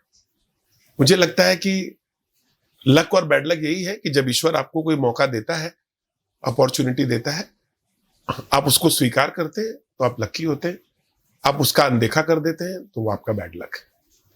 तो मैंने कोई बहुत एफर्ट, कोई बिजनेस के लिए मैंने मेहनत बहुत की है। मैं आपको बता सकता हूं कि मैंने छुट्टी के तौर पे पिछले 20 साल में कोई वैकेशन नहीं लिया है। पिछले 20 वर्षों में? 20 वर्षों में एक भी नहीं? एक भी नहीं। मैं रविवार को भी काम करता हूं, छुट्टी के दिनों भी काम करता हूं। तो मुझे लगता है कि हमको हमारे आसपास जो लोग हैं उनसे बिजनेस में बेटर करना है तो उनसे ज्यादा मेहनत करनी होगी। आप फेल होते हैं तो और मेहनत करिए, आप सक्सेसफुल होते हैं तब और मेहनत करिए। तो वो चॉइस नहीं है, हार्ड वर्क का कोई चॉइस नहीं है जी। तो आप जितना ज्यादा हार्ड वर्क करेंगे तो उतना ज्यादा आप सक्सेसफुल होंगे। वो एक पैरेलल है, उसमें कोई डाउट नहीं है। कोई भी अकस्मात और डिवाइन सिंक्रोनिसिटी ये है कि ईश्वर आपको मौका दे रहा है, आप उसको ग्रैब करिए जी। आप कोई प्रार्थना करेंगे और उससे ईश्वर प्रसन्न होकर आपको कुछ दे देगा, ऐसी कोई घटना की तरफ मैं नहीं बोलता। जब मैं डिवाइन सिंक्रोनिसिटी कहता हूं, डिवाइन सिंक्रोनिसिटी में कहता हूं कि ईश्वर आपको सही रास्ता दिखाता है, आप उस पर चलिए। आप भगवत गीता की आपने बात की, भगवत गीता की एक तांत्रिक टीका आपने उसका अध्ययन किया है। किसी भी व्यापार में उतार चढ़ाव आते हैं, कभी सफलता मिलती है, कभी कभी विफलता मिलती है, कभी हमारे दाव उल्टे पड़ते हैं, कभी सीधे पड़ते हैं, कभी हम 10 डग आगे बढ़ते हैं तो 5 डग पीछे बढ़ते हैं। गीता का जो कर्म योग है, इसको आपने किस प्रकार से उपयोगी पाया है आपके व्यापार के क्षेत्र में? मुझे लगता है भगवत गीता में एक जगह आया है, योग कर्मसु कौशलम। जी। जो काम आप करते हैं ना, वो पूरी निष्ठा से करें, पूरी मेहनत से करें और उसमें बेस्ट बने, आप सफल हो जाएंगे, कोई रोक नहीं सकता। तो मुझे लगता है कि भगवत गीता, जैसे आपने मुझे पहले एक प्रश्न किया था कि योगायतन नाम कैसे आया, जी। तो मेरी योग में बहुत अभिरुचि रही है। मैं अभी भी रोज करता हूं और मैं किसी जमाने में, मैं जब पढ़ रहा था तो एडिशनल इनकम के लिए मैंने योग सिखाया भी है। और मैं योग के बहुत बड़े विद्वानों से संपर्क में रहा हूं और मैंने उनसे सीखा। फिर मुझे एक दिन लगा कि बहुत, जब मैंने कंपनी बनाने का सोचा तो हमारे यहाँ एक बड़ा प्रचलन था वेस्टर्न नामों का। तो मैंने सोचा कि नहीं, मैं कोई वेस्टर्न नाम नहीं रखूंगा, भारतीय नाम रखूंगा। फिर मैंने सोचा कि क्या नाम रखा जाए, और मैं आपके संपर्क में नहीं था, नहीं तो मैं आपसे ही पूछता क्योंकि आपकी सुनाम नाम की पुस्तक है, बहुत फेमस है और उससे बहुत लोगों को पता चल रहा है कि एक्चुअली वैदिक नाम क्या है, शास्त्रीय नाम क्या है। तो मैंने उस समय सोचा कि the house of all good women's, जहां सब अच्छे योग होंगे, वो योगायतन है। तो इसलिए मैंने वो नाम रखा। और फिर मुझे, जैसे मैंने विवाह के बाद, विवाह में तो आपको बताया कि फूड जो था वो टेम्पल फूड था। उसके बाद जो रिसेप्शन था उसमें भी मैंने कोई चाइनीज या इटालियन फूड नहीं रखा। मैंने उसमें भी भारतीयता लाने के लिए देखा कि 8 या 9 जो भारतीय रॉयल फूड है, तंजौर का, गायकवाड्स का, सिसोदियास का, उदयपुर का, अवध का, बंगाल का, हाउस ऑफ पटियाला का, केरल का, वो रॉयल फैमिली के फूड्स को हमने सर्व किया।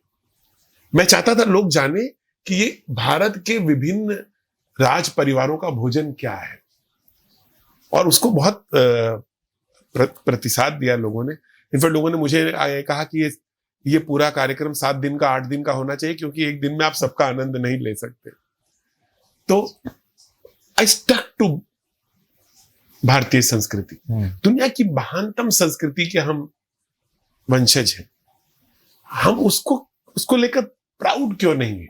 जी, हम अपने बच्चों को, या मैं बहुत प्राउड हूं कि मेरे पुत्र ने, जो इतनी हाईली एडुकेटेड है, अभी वो राइसीना डायलॉग्स में थे, उन्होंने ब्रिटिश गवर्नमेंट की न्यूक्लियर पॉलिसी डिटर्मिनेशन में काम किया है। वो आते हैं और उनकी पहली किताब राम पर है, जो भारतीय संस्कृति के प्राण है। भारतीय संस्कृति की कल्पना ही नहीं हो सकती राम के बिना। तो उन्होंने किताब लिखी कि रामायण का विश्व के अलग अलग देशों में क्या इंपैक्ट है। तो हम जब तक इतनी बड़ी संस्कृति के वंशज हैं, उसको लेकर प्राउड नहीं है, हम कुछ और बनना चाहते हैं जो बहुत ही उससे निचले स्तर पर है। जिस दिन इस देश के मेजॉरिटी ऑफ लोग अपनी संस्कृति के बारे में जानेंगे, उसको प्रोपोगेट करने के बारे में जागरूक होंगे, उसको फैलाने के बारे में जागरूक होंगे, ये देश का दुनिया में कोई कंपैरिजन नहीं है। आज पूरी दुनिया में आप घूमने जाइए तो एक 50-100 साल 200 साल पुरानी बनी हुई, 300 साल पुरानी चीज को धरोहर कहते हैं। धरोहर कहते हैं। आपके पास हजारों साल पुराने मंदिर हैं जी, आप उनको, मैं बहुत प्रसन्नता से कह सकता हूं कि हमारी प्रेजेंट गवर्नमेंट उस तरफ ध्यान दे रही है, मंदिरों का पुनर्निर्माण हो रहा है, और ये सारी चीजें एक बार बनकर पूरी दुनिया के सामने आएंगी। आपको मैं व्यापार के पॉइंट से बात बताता हूं, सबसे ज्यादा जॉब क्रिएशन टूरिज्म में होता है जी। कोई और उद्योग उतना मल्टीप्लिकेशन में आपको जॉब्स नहीं देता। इस देश में लाखों तो मंदिर हैं और विलक्षण है, एक से बढ़कर एक स्थापत्य कला और चित्रकला, और सबका वैविध्य अलग अलग, उपासना पद्धतियां अलग अलग। आप इन सबको अगर आप लोगों के सामने लाते हैं, दुनिया का आधा टूरिज्म यहां होगा। अंग्रेजों के आने के पहले हम ग्लोबल जीडीपी का 30% थे, तो हमने इसको नष्ट होने दिया। जिस दिन हम इसके बारे में जागरूक होंगे, हम जहां थे उससे भी ऊपर चले जाएंगे जी। आखिर पूरी दुनिया से आक्रांता यहां क्यों आए? क्योंकि हमारे पास वेल्थ, सबसे अधिक सोना हमारे पास था। और कोई महमूद ऑफ गजनी ने जाके वहां पर पैलेसेस नहीं बना दिए ना। आज भी एक छोटा सा गांव है गजनी जी। तो वो यहाँ पर हमारे पास वेल्थ के लिए आए। यहाँ पे जो ज्ञान था, जो सप्त सिंधु का प्रदेश था, वो यहीं का होके रह गया जो आया। बाहर से जो लोग आए अपनी संस्कृति भी खो बैठे, हालांकि हमारी संस्कृति के सामने वो संस्कृति कुछ थी भी नहीं। और आप जैसे विद्वान जो इस क्षेत्र में काम कर रहे हैं, आपकी कृष्ण नीति पे जो पुस्तक आ रही है, इस तरह के आपके जैसे विद्वान लोगों को अवेयर कर रहे हैं, उसका जो इम्पैक्ट आएगा आने वाले 50 साल में, 100 साल में, वो अद्भुत होगा। ये देश अपने कीर्ति की पराकाष्ठा को फिर प्राप्त करेगा, ऐसा मुझे विश्वास है। जी, निस्संदेह। अब हम चलते हैं जो नैगमिक सामाजिक उत्तरदायित्व, जिसे आजकल कॉर्पोरेट सोशल रिस्पॉन्सिबिलिटी कहा जाता है। आप उद्योग के क्षेत्र में हैं और आजकल यही CSR नाम से बहुत उपक्रम चल रहे हैं। एक, जहां तक मुझे ध्यान है, योगायतन जन कल्याण न्यास है। आप हिंदी पत्रकारिता संघ से आप जुड़े हैं। दर्शकों को बता दें, डॉक्टर जी मराठी भी बहुत अच्छी बोलते हैं, मातृभाषा की भांति धारा प्रवाह, हिंदी भी बहुत अच्छी बोलते हैं, और अंग्रेजी तो जानते ही हैं। हिंदी पत्रकारिता संघ में आपका जुड़ाव है, और शिरडी के जो मंदिर का जो न्यास है उससे आप जुड़े हैं। तो जो भिन्न सामाजिक उत्तरदायित्व हैं, जब महामारी का काल था तब आपके न्यास ने बहुत से लोगों को भोजन उपलब्ध करवाया। उसके विषय में आप थोड़ी जानकारी हमारे दर्शकों को दीजिए। हम पिछले बहुत सालों से ईयर बाय ईयर हम स्लम्स के बच्चों को एजुकेट करते हैं। तो हम उनको पुस्तकें देते हैं, एजुकेशन मटेरियल देते हैं, बहुत सारे बच्चों को फीस देते हैं, उनमें जो बहुत ब्रिलियंट है उनको कंप्यूटर्स देते हैं, लैपटॉप्स देते हैं। मुझे लगता है कि ये कॉर्पोरेट सोशल रिस्पॉन्सिबिलिटी की तरह से नहीं देखता मैं, पर मुझे लगता है कि हमें जो लोग सक्षम है ये उनका नैतिक दायित्व है कि वो अपने साथ समाज को ऊपर ले जाए।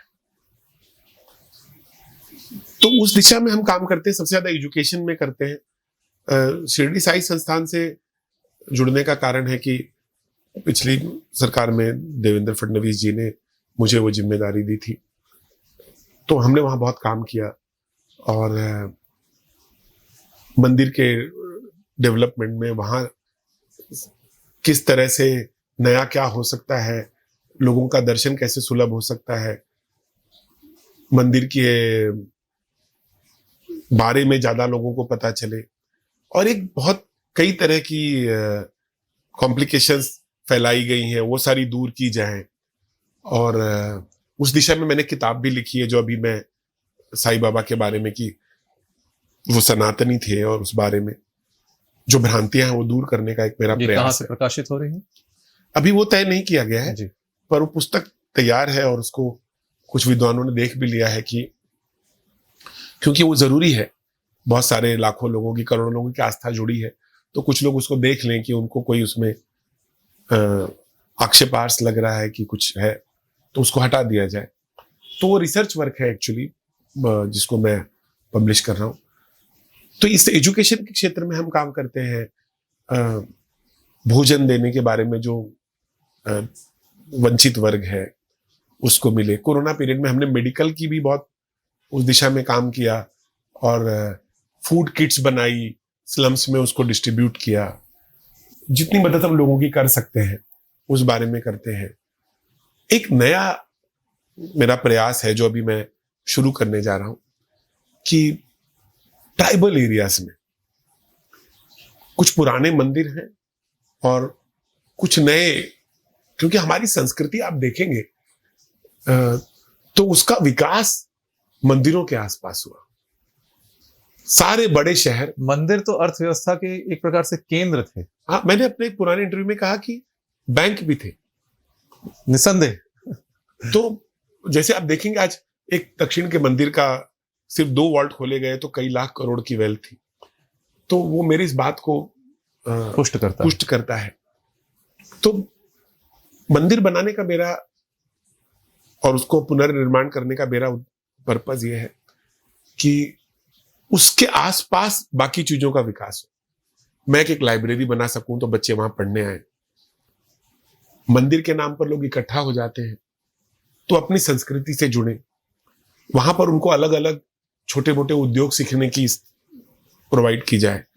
जैसा स्वामी समर्थ रामदास ने क्या किया था कि एक जिम्नेशियम या अखाड़ा उससे जोड़ा जाए, तो उसको एक्सपांड करके लोगों को उसका बेनिफिट उस एरिया में, खास करके वो गरीब इलाके जो हैं, ट्राइबल इलाके, वहां पर करने का मेरा प्रयत्न है। और चूंकि मैं चाहता हूं कि इन सारे इलाकों में बाहरी कुछ लोग आकर उनको तरह तरह के प्रलोभन देकर भारतीय संस्कृति से दूर ले जाते हैं, कुछ तथ्यात्मक उनको गलत चीजें बताई जाती हैं, भारतीय संस्कृति और धर्म से दूर ले जाया जाता है और भारतीयों के प्रति ही उनके मन में विष के बीज भी बोए जाते हैं। तो ये मेरा एक नया उपक्रम है, पुराना चालू रखते हुए एजुकेशन में हम जो काम कर रहे हैं उसके अलावा, और ये मेरा करने का नया है। तो इसका अगले वर्ष से हम कुछ जगह आइडेंटिफाई करके हमको इस दिशा में काम करना है। और मैं आपसे बताता रहूंगा कि आपसे मदद भी लेता रहूंगा कि आप बताएं कि इसको कैसे और बेहतर ढंग से किया जा सकता है। जी जी, बहुत बढ़िया। भविष्य में आप क्या करना चाहते हैं? आपने अभी तक अपनी व्यवसाय की यात्रा में जो किया है, और जहां तक मुझे ध्यान है आप मेक इन इंडिया, भारत निर्माण के भी प्रबल समर्थक हैं, और भारत निर्माण को आप पूर्ण रूप से अपने व्यावसायिक उपक्रमों में लागू भी करते हैं। तो भविष्य में आपके जो व्यावसायिक उपक्रम हैं और जो व्यवसाय से इतर जो अन्य उपक्रम हैं उनके विषय में कुछ बताइए। देखिए, व्यवसाय तो अभी जैसे मेरे पुत्र जो आए हैं अमय प्रताप सिंह जी, उन्होंने कई नई चीजें शुरू की है। जैसे उन्होंने इंडिया की सबसे बड़ी ड्रेजिंग कंपनी अब बना दी है विद इन नो टाइम। योगायतन धरती ड्रेजिंग इंडिया की लगभग सबसे बड़ी ड्रेजिंग धरती, यहाँ भी आपने धरती। हाँ। तो जैसे धरती ड्रेजिंग हमने अक्वायर की है, पर ये हमारा सौभाग्य है कि योगायतन को इसी नाम की कंपनियां मिलती हैं। तो मैंने जैसे बताया कि एक डिवाइन सिंक्रोनिसिटी, आप कुछ करना चाहते हैं तो ईश्वर आपको उपलब्ध कर देता है इस तरह की अपॉर्चुनिटीज। तो अभी उन्होंने आकर एक रिंग रोड बनाया जो महाराष्ट्र का अकेला प्रोजेक्ट है, 8 months बिफोर टाइम किया गया। ये कहाँ निर्माण हुआ है? ये सोलापुर रिंग रोड है जी, जिसका उल्लेख माननीय प्रधानमंत्री ने अभी वहां पर सोलापुर में एक बड़ा ओपनिंग किया था, तब किया था। और ये आपके व्यावसायिक समूह ने इसका निर्माण किया है जी। तो हमने वो एक सोलापुर का जो रिंग रोड है वो 8 months बिफोर टाइम बनाया, और उसकी क्वालिटी NHAI के रोड की क्वालिटी है। तो हम उस क्षेत्र में भी हमने नया शुरू किया है, और मेरे पुत्र उसकी देखते हैं। ड्रेजिंग का उन्होंने शुरू किया, शिपिंग का शुरू किया। हमारे पास अब 2 और पोर्ट हैं। हमने एक पोर्ट से शुरू किया था, अब हमारे 2 पोर्ट है। एक पोर्ट पौंडीचेरी में है, महाराष्ट्र मुंबई में 2 पोर्ट हैं। हम अब गुजरात में और उड़ीसा में नए पोर्ट की तरफ जा रहे हैं, और हम नए इनोवेशन के क्षेत्र में जाना चाहते हैं, क्योंकि न्यूअर इनोवेशन बहुत जरूरी है। आपको वर्ल्ड के साथ पेस में रहना है। तो हम ट्रेडिशनल बिजनेसेस जो हैं, शिपिंग, पोर्ट, कंस्ट्रक्शन, हम टाउनशिप्स बना रहे हैं। अभी हम एक टाउनशिप लोनावाला में बना रहे हैं, हमने जमीन का अधिग्रहण कर लिया है उसमें। और हम पहली बार एक पूरी तरह से हमारे सारे उपक्रम मेक इन इंडिया है। मैं प्रधानमंत्री नरेंद्र मोदी जी के इस बात से बहुत प्रभावित हुआ कि हम कंप्लीटली इंडिजिनस चीजें क्यों नहीं कर सकते। हम पूरी दुनिया का 30% थे उद्योग का, तो आखिर हमने वहां से पीछे हट कर यहां आ गए हैं, तो हम फिर वहां पहुंच सकते हैं, उससे आगे जा सकते हैं। और जो अभी जो गतिविधियां हुई हैं उनसे ऐसा लग रहा है कुछ हम उसी ओर बढ़ रहे हैं। अब एप्पल भी अपने आईफोन का मुझे लगता है 20 से 25% भाग भारत में निर्माण कर रहा है। जी जी जी। तो जब विदेशी कंपनियां कर सकती हैं तो देखिए, ये सरकार का एक इनिशिएटिव है कि हम दुनिया के दूसरे सबसे बड़े मोबाइल के एक्सपोर्टर बन गए हैं जी। जो हम नेट कंज्यूमर थे। ये क्रांति से अल्प नहीं है। ये एक प्रकार से जो पहले कहा जाता था भारत केवल सेवाओं के क्षेत्र में आगे बढ़ सकता है, उत्पादन के क्षेत्र में नहीं, उसे हम यदि झुठलाकर एक प्रकार से मोबाइल यंत्रों का निर्यात कर रहे हैं और अन्य उत्पादों को हम अपने देश में जिनका उत्पादन कर रहे हैं, तो ये एक क्रांति से अल्प तो मैं इसको नहीं समझता। और यह एक भारत की विकास गाथा में एक बहुत महत्वपूर्ण भाग है, जो आप जैसे उद्योगपतियों के कारण जो हमारा देश एक बार फिर से उत्पादन के क्षेत्र में शीर्षस्थ देशों में गिना जा रहा है। तो ये बहुत अच्छी बात है, बहुत आह्लादक बात है। और क्या उपक्रम है आपके जो आप अपने हमारे दर्शकों को बताना चाहेंगे? मुझे एक जो कि बहुत काम कर रहे हैं प्रधानमंत्री अलग अलग क्षेत्र में, तो मुझे लगता है कि कुछ क्षेत्र में उनका ध्यान है, पर चूंकि बहुत सारी चीजें बाकी हैं, मुझे लगता है कि देश को रिवर लिंकिंग जरूर करना चाहिए। हमारा मिलियंस ऑफ क्यूसेक पानी समुद्र में चला जाता है, और बहुत सारा भाग भारत का अभी भी वाटर इरिगेटेड नहीं है।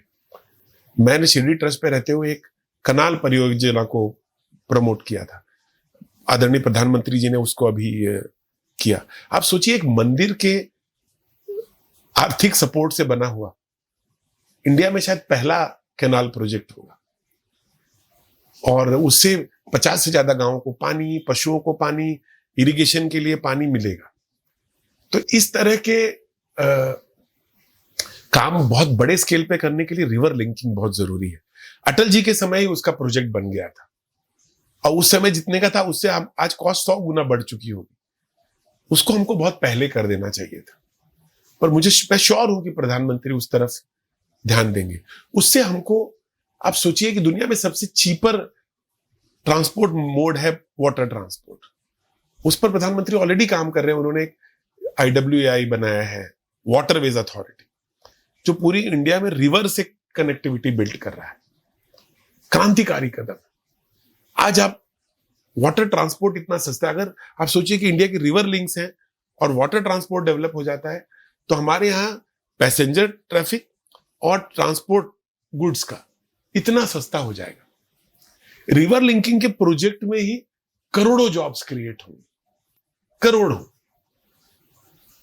और हमारी पूरी संस्कृति मंदिरों और नदियों के किनारे बसी जी। तो आप सोचिए कि जो एक सिटीज की तरफ भाग है लोगों की, वो घटकर पूरे इंडिया में फैल जाएगी, पूरे भारत में फैल जाएगी। और ऊपर से नॉर्थ से दक्षिण की तरफ रिवर्स ट्रेवल करेंगी। आपके हजारों वाटर रिलेटेड पावर स्टेशन बनेंगे। वाटर रिलेटेड पावर स्टेशन 5 साल में फ्री हो जाते हैं। अच्छा। चीपेस्ट मोड ऑफ पावर है। सब जगह पीने का पानी उपलब्ध होगा। हजारों लाखों एकड़ जमीन इरिगेटेड हो जाएगी। तो एक क्रांतिकारी भारतीय औषधि परंपरा, आयुर्वेद, नेचर से रिलेटेड जो हमारे यहां है, यूनानी पद्धतियां हैं, वो आयुर्वेद का ही ऑफशूट है। तो वो उसका, जैसे हम आज मेडिकल सेंटर्स बना रहे हैं, बाबा रामदेव ने इसमें बहुत काम किया है कि उन्होंने उसको उद्योग के रूप में विकसित किया और एजुकेशन लोगों में जा रहा है, लोगों में आकर उसका बढ़ रहा है। पर आज भी आयुर्वेद के डॉक्टर जाके एलोपैथी में प्रैक्टिस कर रहे हैं। जब तक हम उनको ये विश्वास नहीं दिलाएंगे कि उस फील्ड में काम करके आप एलोपैथी से ज्यादा पैसा कमा सकते हैं। संस्कृत के विद्यार्थियों को लगता है कि हम सिर्फ पूजा पाठ कर सकते हैं। आज आपको संकीर्ण विचार है, संकीर्ण विचार है। और ये संस्कृत के विद्यार्थियों को ही नहीं, ये जनमानस को लगता है संस्कृत पढ़ रहा है अर्थात पुजारी कर्मकांडी बनेगा। जी, सत्य है, संस्कृत तो हमारे यहाँ ज्ञान की भाषा थी। इसमें गणित शास्त्र, इसमें भूगोल शास्त्र, इसमें सूप शास्त्र, आपने बताया आपके पुत्र के विवाह में जो भिन्न भिन्न प्रकार के व्यंजन बनाए गए, इसमें आपका, हमारे पास कोई ऐसा शास्त्र नहीं था। संगीत शास्त्र कह लें, नाट्य शास्त्र कह लें, स्थापत्य शास्त्र कह लें, कोई ऐसा शास्त्र नहीं था जो संस्कृत में नहीं था। तो ज्ञान की भाषा है, इसको हम लोग केवल पूजा पाठ कर्मकांड से जोड़कर लोग बैठे हुए हैं। आयुर्वेद ही अगर आपको प्रचार करना है, आयुर्वेद का सारा ज्ञान संस्कृत में है जी। आप अगर संस्कृत नहीं सीखेंगे तो आप आयुर्वेद नहीं सीख सकेंगे जी। तो इस देश को पंडित नित्यानंद मिश्र जैसे बहुत सारे विद्वानों की जरूरत है, क्योंकि ये ज्ञान फैलना बहुत जरूरी है। और आप जिस तरह से उसमें कंट्रीब्यूट कर रहे हैं वो ऐतिहासिक। आपको आज शायद स्वयं को भी इस बात की इंपॉर्टेंस उतनी नहीं दिख रही होगी, पर ये बहुत बड़ा काम है अगर हम फैला पाए इसको। आप सोचिए कि सारी औषधियां फ्री में ही अवेलेबल है हमको आयुर्वेद की। आज इतना बड़ा संघर्ष है कि हमको एपीआई के लिए सारी चाइना पे डिपेंड होना पड़ रहा है। एलोपैथी की सारी ड्रग्स की जो बेसिक कंटेंट्स है वो हमको चाइना से लाना है। प्रधानमंत्री उस पर भी काम कर रहे हैं, क्योंकि इमीडिएटली हम आयुर्वेद पे ट्रांसफर नहीं हो सकते। तो वो 3 बड़े एपीआई पार्क बना रहे हैं पूरे इंडिया में कि हम सिर्फ अपनी ही जरूरतों को न पूरा कर सके, पूरी दुनिया की जरूरतों को पूरा कर सके। पर हमको इस पर भी काम करना होगा, क्योंकि हमारी आयुर्वेदिक पद्धति जो है, इसमें रिएक्शंस नहीं है, इसमें साइड इफेक्ट्स नहीं है। तो हम उस पर काम करेंगे तो देश में लाखों जॉब्स क्रिएट होंगे। पूरी दुनिया आज आयुर्वेद की तरफ भाग रही है, योग की तरफ भाग रही है। आज हम उसकी सप्लाई करने में अक्षम हैं, क्योंकि हम उस पर काम नहीं कर रहे। हमको साइंटिफिकली उसमें जाना है। आयुर्वेद के हॉस्पिटल्स आप जब तक नहीं बनाएंगे, आप रिसर्च कैसे करेंगे? जी। इस पर काम हो रहा है, लेकिन इस पर बहुत साल से काम नहीं हुआ है। और मुझे ये नहीं लगता आयुर्वेद और एलोपैथी में विरोध है। विरोधाभास हो सकता है। ये दोनों अलग अलग पद्धतियां हैं और इनका सह अस्तित्व संभव है। ऐसा नहीं है यदि कोई आयुर्वेद के क्षेत्र में है तो उसको एलोपैथी को झुठलाना ही है, अथवा ऐसा जो कोई एलोपैथी के क्षेत्र में वो आयुर्वेद को झुठला कर ही सफल बन सकता है, ऐसा नहीं है। ये अलग अलग पद्धतियां हैं और इनका अलग अलग उपचार है। जी, जैसे क्रॉनिक डिजीज में आयुर्वेदिक बहुत काम करता है, पर आपको इंस्टेंट कोई रिलीफ चाहिए, उसके लिए आपको एलोपैथी की मदद लेनी है अवश्य। और मैं ये मानता हूं कि आयुर्वेद की ग्रोथ में जो सबसे बड़ा रोल प्ले कर सकता है वो है एलोपैथी की पैथोलॉजी। जी, क्योंकि आपको अगर ये स्थापित करना है कि आयुर्वेद की इस दवा से ये फायदा हो रहा है और इस बीमारी में ये फायदा हो रहा है, तो आपको मॉडर्न पैथोलॉजी से प्रूव करना पड़ेगा, क्लिनिकल ट्रायल्स करने होंगे। क्लिनिकल ट्रायल्स करने होंगे। तो उसका तो पूरा आधार ही एलोपैथी से आपको लगता है ऐसा हो रहा है आयुर्वेद के क्षेत्र में आज भारत में? बहुत नहीं हो रहा है, इस पे करना होगा हमको। जैसे मैंने कहा कि बहुत सारे आप जैसे विद्वानों की जरूरत होगी, ऐसे हमको बहुत सारे लोग चाहिए होंगे जो बाबा रामदेव या बालकृष्ण जी इस तरह का काम कर रहे हैं, क्योंकि योग में जो उन्होंने क्रांति लाई। मैं एक घटना हमेशा बोलता हूं। एक बार मैं स्टेशन पर किसी को छोड़ने गया, सुबह की ट्रेन थी और ट्रेन में मैं जब एक तरफ से दूसरी तरफ गया तो मैंने देखा सुबह 5:30 बजे की ट्रेन में लोग बैठकर कपालभाति कर रहे हैं। ये क्रांति है, ये तो क्रांति। तो इस तरह से योग में लोगों की दिलचस्पी लाने का काम और योग को घर घर तक पहुंचाना। मुझे ध्यान है, बहुत पहले की बात है, आज से लगभग 18-20 वर्ष पहले होगा। एक रेलवे स्थानक पर जो व्हीलर्स के स्टॉल रहते हैं, वहां मैंने एक पुस्तक उठाई थी, प्राणायाम रहस्य, जो बाबा रामदेव की पुस्तक है। और मैं जब पुस्तक लेता हूं तो देखता हूं किसने छापी है, कितनी प्रतियां छपी हैं। उस पुस्तक की जहां तक मुझे ध्यान है 5 लाख प्रतियां छप चुकी थी और इनकी जो पत्रिका निकलती थी भारत की कितनी भाषाओं में निकलती थी। तो घर घर तक योग को पहुंचाने का काम तो उन्होंने किया ही है, इसके लिए वे धन्यवाद के पात्र हैं। और जो पहले योग केवल कुछ धन संपन्न वर्गों तक सीमित था, जो महानगरों में लोग जाते थे अपने शिक्षक को कुछ दक्षिणा देकर सीखते थे, उसको उन्होंने गांव-गांव तक पहुंचाने का जो काम किया है वह बहुत प्रशंसनीय है। एक एडिशनल जानकारी मैं आपको देता हूं। पूरे इंडिया में, भारत में लाखों योग शिक्षक तैयार हो गए जी, क्योंकि अब उनके पास काम है योग सिखाने का जी, और लाखों योग शिक्षक हैं जो ऑनलाइन सिखा रहे हैं। जी, तो मॉडर्न टेक्नोलॉजी की मदद ली जा रही है जी। और मैं ऐसे यंग जनरेशन में डॉक्टर्स को देखता हूं जो शायद अच्छी प्रैक्टिस नहीं थी, योग सिखा रहे हैं, लोग उनसे सीखना चाहते हैं क्योंकि एक मॉडर्न मेडिसिन का आदमी सिखा रहा है। तो इसने लाखों जॉब्स भी क्रिएट की है जी, लोगों की हेल्थ तो ठीक हो रही है, वो बाय प्रोडक्ट है। जी। पर जो आज हमारा बहुत ध्यान है कि जॉब क्रिएशन, इस तरफ लोग तब आकृष्ट होंगे जब उससे उनको काम मिलेगा, तो वो भी हो रहा है। उद्योग के क्षेत्र में सफलता की क्या कुंजी है? आपका अनुभव और आपकी शिक्षा क्या कहती है? Hard work, hard work and hard work. केवल उद्यम, केवल मेहनत करते रहिए, रेस्ट विल फॉलो इट्स जी। प्लेस। किसी को कहा गया है उद्योगिनम पुरुष सिंहम उपैति लक्ष्मी। जो उद्योग करता है, जो उद्यम करता है, उसको पुरुष सिंह कहा गया, जो पुरुषों में श्रेष्ठ है, पुरुषों में सिंह के समान है और उसी के पास माता लक्ष्मी का आगमन होता है।